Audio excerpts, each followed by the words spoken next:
A raven carrying a flower flew to the crying little princess. The bird brought the blossom to her lips, and the princess suckled the nectar, immediately growing quiet. This was all arranged by Maleficent, saving her when she was in danger and lifting her high when she was being playful.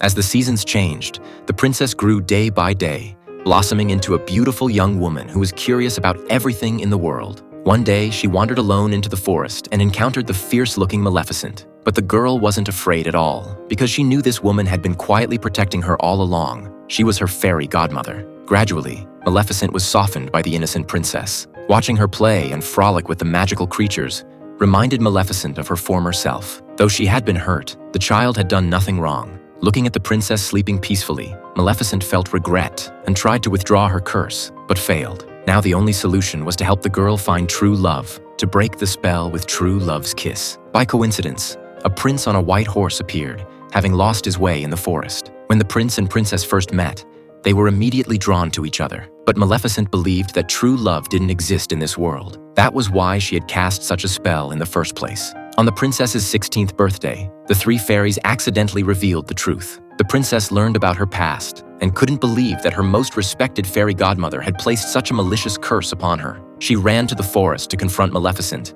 and upon hearing her admission, the princess was devastated. In anger, she fled back to the castle. But instead of her father's long-awaited embrace, she was met with cold confinement. The king had been nearly driven mad by the curse. When the time came, as the curse dictated, the princess walked as if enchanted through the dungeon to the spinning wheel. The sharp needle pricked the princess's finger, and the curse began to unfold. The princess collapsed and fell into an eternal sleep. Filled with remorse, Maleficent brought the white prince she had met earlier and helped him sneak into the castle, hoping his passionate kiss would awaken the princess. However, the princess didn't wake. How could two people who had only met once truly be in love? Maleficent deeply regretted her actions. Looking at the sleeping princess, she shed tears of sorrow and gently kissed the princess on the forehead. Unexpectedly, a miracle occurred.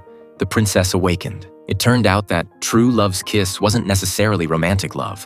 It could also be a mother's love.